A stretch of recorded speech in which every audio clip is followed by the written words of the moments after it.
क्या जयंत मर गया है या अभी भी जिंदा है, और आखिरकार अंत में उसे मारने की कोशिश किसने की, एक नहीं वो भी दो कोबरा से। और आखिरकार वो लेडीज थी कौन, जो आपको याद होगा जयंत जब लाश को ठिकाने लगाने जाते रहता है तो बीच में उस लेडीज की गाड़ी बिगड़ जाती है। जब दो बॉडीगार्ड उसके पास आते हैं, उस लेडीज का चेहरा नहीं दिखाया जाता है, तो आखिरकार वो थी कौन, और आखिरकार जयंत को ये कैसे पता चला कि पेपर अंगोला में है, वो भी गौरव के घर में। तो पूरा एंडिंग एक्सप्लेन करने वाला हूं दोस्तों, और मैं यकीन दिलाता हूं कि इस वीडियो को देखने के बाद आपके मन में कोई सा भी डाउट नहीं रह जाएगा। तो चलिए शुरू करते हैं नेटफ्लिक्स पर आई नई फिल्म मोनिका ओ माय डार्लिंग का एंडिंग एक्सप्लेनेशन। लेकिन उससे पहले अगर आपने ये मूवी नहीं देखी है तो प्लीज़ देख लीजिए, क्योंकि इसमें ऐसे ऐसे स्पॉइलर होने वाले हैं जो आपका मजा खराब कर देगी। और अगर अभी तक आप वीडियो देख रहे हैं यानी आपने फिल्म देख लिया है, तो मोनिका ओ माय डार्लिंग फिल्म कंप्लीट हो जाती है, लेकिन अंत में कुछ ऐसे सवाल छोड़ जाती है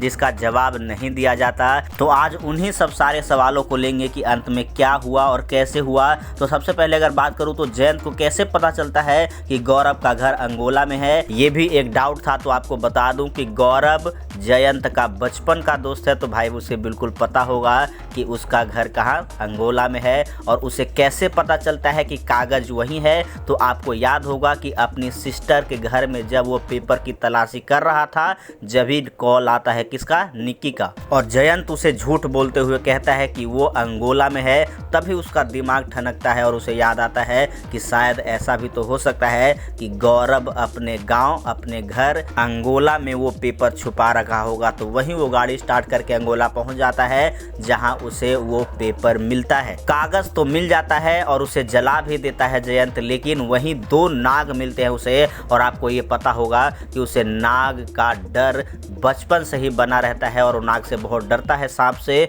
यानी दो सांप अब उसके आसपास मंडरा रहे थे, और यही फिल्म हो जाती है खत्म। तो क्या जयंत जिंदा है या मर गया, ये मेकरों ने अभी कंफर्म नहीं किया है। तो हाँ दोस्तों, जयंत मर चुका है, और ये मैं हवा में नहीं कह रहा हूँ। आपको बता दूं, याद होगा कि एक सपेरा इंस्पेक्टर नायडू के पास आता है और बोलते हुए नजर आता है कि उसके पास से 6 नाग, जहरीले नाग चोरी हो गए हैं। तो आपको याद होगा 2, तो शुरुआत में एक जयंत के पास और एक अकाउंटेंट के पास वो छोड़ दिया था। कौन, गौरव, क्योंकि ये 6 नाग गौरव नहीं चुराए थे। और ऐसा हो सकता है कि 2 कोबरा को वो अपने गांव, अपने घर अंगोला में छोड़ दिया हो कि कोई भी पेपर लेने आए तो उसे ये नाग डस ले, और पेपर लेने चले जाता है जयंत तो उसे ऐसा हो सकता है कि सांप ने डस लिया होगा और उसकी मौत हो गई होगी। और एक थ्योरीज ये भी है कि उसकी बहन सालू भी ऐसा कर सकती है, क्योंकि बता दूं सालू को भी ये पता था कि गौरव का घर कहाँ, अंगोला में है।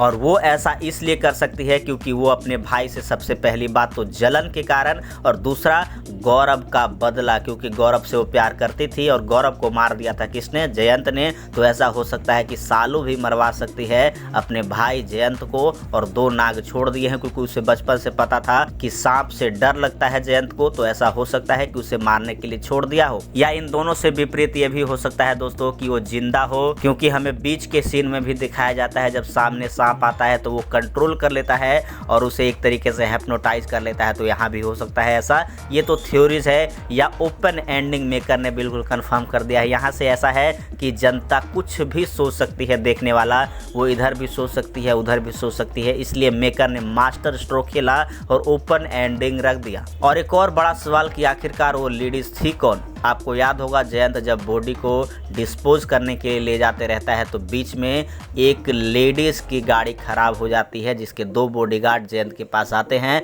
और उसको लेके जाते हैं। लेडीज़ थैंक यू भी कहती है उसको। तो वो आखिरकार लेडीज़ कौन रहती है दोस्तों, उसका चेहरा रिवील नहीं किया जाता, लेकिन बेहद ही सस्पेंस के तरह उसे दिखाया जाता है। ऐसा लगता है कि कोई मेन कैरेक्टर है। तो ऐसा हो सकता है, मैं ऐसा नहीं कह रहा हूँ कि बिल्कुल कन्फर्म, लेकिन ऐसा हो सकता है कि शायद इंस्पेक्टर नायडू वहाँ मौजूद थी जब ये सब सारा कांड हो रहा था, क्योंकि एंड में हमें दिखाया जाता है कि इन सब में नायडू भी शामिल थी और वो भी इन सब का साथ दे रही थी। और एक और बड़ा सवाल कि क्या इसका दूसरा पार्ट आएगा मोनिका ओ माय डार्लिंग का, तो बता दूं दोस्तों उम्मीद बिल्कुल कम है, ऐसा कहे है ही नहीं। क्योंकि बता दूं बहुत लोग ये सोच रहे हैं कि शायद कहानी पूरी नहीं हुई है, ये है वो है, लेकिन कहानी पूरी हो गई है। डायरेक्टर ने मास्टर स्ट्रोक खेल दिया है और ओपन एंडिंग छोड़ दिया है, यानी यहाँ से व्यूअर अपने आप डिसाइड करे कि आगे क्या हुआ, कैसे हुआ, ये कैसे हुआ, वो कैसे हुआ। तो इसे कहते हैं ओपन एंडिंग। ऐसा नहीं कि कहानी पूरा नहीं हुआ है, कहानी पूरा हो गया है, यानी उम्मीद मत रखिए कि इसका अगला भाग भी आएगा। और हाँ, अगर कोई भी डाउट हो तो कमेंट सेक्शन में ज़रूर लिखिएगा, मैं ज़रूर रिप्लाई करूँगा।